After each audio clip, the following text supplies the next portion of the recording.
Kita sebentar lagi akan berganti pembicara, tapi terlebih dahulu kita akan berikan kesempatan kepada kedua pembicara yang saat ini ada untuk menyampaikan closing statement. Dimulai dari Ibu Saptarini. Baik, terima kasih. Dalam hal ini peraturan bersama 4 menteri itu adalah suatu upaya dari pemerintah. Mari kita bersama-sama menghadapi dampak krisis global, tapi dengan harapan bahwa bagaimana kelangsungan dunia usaha itu tetap berjalan dan juga kelangsungan kerja dari para pekerja itu juga masih tetap dapat kita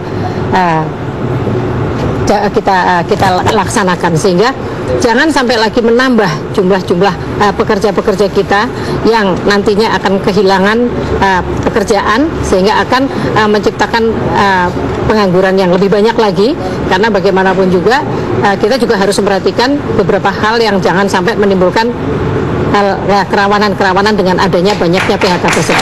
Terima kasih. Ya. Sebaiknya, dan memang ini harus, PB itu dicabut lah. Karena eskalasi penolakan akan semakin tinggi. Kalau tadi Ibu bilang keamanan dan sebagainya, justru dengan dipertahankannya PB 4 Menteri ini, itu tidak akan terjamin. Percayalah, ini ancaman. revisi Undang-Undang 13. Ini ancaman? Ya, bukan ancaman. Okay. Faktanya, gedung DPR roboh. Jangan terulang lagi. Artinya, cobalah kita lebih wise, lebih bijaksana. Ini peraturan menciptakan kemarahan kaum buruh. Banyak hal yang harus dilakukan oleh pemerintah. Berikan insentif pajak. SBI, Bank Indonesia harus turunkan supaya sektor real itu jalan lagi. Berikan kredit. Jangan juga dikit-dikit buruh yang dikorbankan. Ayo, pemerintah ini mau dibawa kemana sih sebenarnya arah kebijakan? Strong leadership dari SBI tidak punya. Dia harus mengatakan, kalau saya memang mengatakan ini krisis, keluarkan perpu kalau berani. Jangan fake B. Peraturan menteri itu nggak ada aturannya. Oke. Ya. Oke. Cabutlah PB itu. Oke. Buruh akan tenang bekerja dan saya yakin perusahaan akan sama-sama meningkat. Oke, Bu Timbul, terima kasih Bu. Terima kasih. Saptarina, terima kasih. Saya panggil Bapak Hasanuddin, silakan Pak. Bung Indra, silakan. Beri pengganti.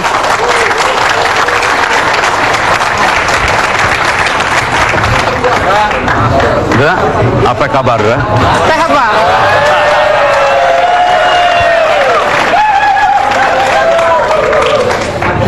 Pak Hasanuddin dulu deh. Pak Hasanuddin, di mana Apindo meletakkan atau pengusaha meletakkan posisi pekerjanya, buruhnya dalam kerangka melakukan usaha? Kalau kita bicara dunia usaha, kita tidak hanya bicara soal pengusaha, tapi juga di dalamnya ada pekerja, ada buruh. Artinya posisinya baik. Artinya Apindo masa kini itu, sebentar, jangan mengganggu saya. Terganggu saya ini. Mau diteruskan atau tidak? Silakan. Apindo berpendapat Silakan Pak, silakan. ada dunia usaha tanpa ada pengusaha dan tanpa ada buruh dan pekerja. Nuansa yang terjadi sekarang, masih ada upaya-upaya yang mempertentangkan antara pengusaha dan pekerja buruh. Pengusaha seolah borjuis, kapitalis. Buruh adalah kaum tertindas proletar. Itu keliru. Bukan fakta. Ingat lagi sakit. Pekerja buruh sedang bekerja, kita pikirkan. Kita tahu mereka masih susah. Apalagi kalau tidak bekerja. Sebentar. Karena itu latar belakang dari terbitnya peraturan bersama 4 menteri. Sekali lagi saya katakan, ini bukan debat tentang SKB 4 menteri. Ini debat tentang... Oke. Jadi posisi kaum buruh adalah berada dalam posisi terhormat bagi pengusaha. Jelas dong Pak. Jadi faktanya seperti tadi. Anda setuju dengan itu? Kak, sekarang saya bertanya sekarang sama... Sekarang saya dramatisir. Oke, sebentar Pak. Saya bertanya sekarang. Dalam kacamata buruh sendiri, apakah buruh tidak melihat bahwa ada ancaman yang besar karena krisis global yang memungkinkan dunia usaha terpuruk dan pabrik-pabrik harus ditutup, PHK besar-besaran akan terjadi seperti di Amerika misalnya? Saya tidak akan masuk dulu ke dunia terpuruk atau hancur.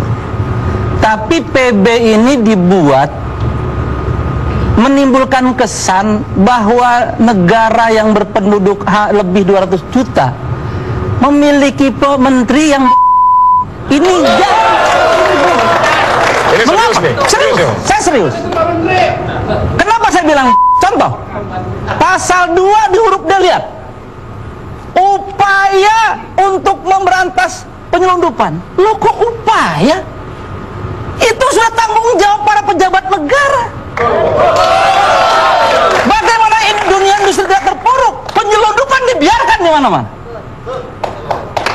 Jadi kosakatanya apa yang cocok kalau tidak upaya? Ini kosakatanya sesuai dengan perundang-undangan yang ada, perintah konstitusi, segala hal yang merugikan negara harus ditindak. Harus ditindak.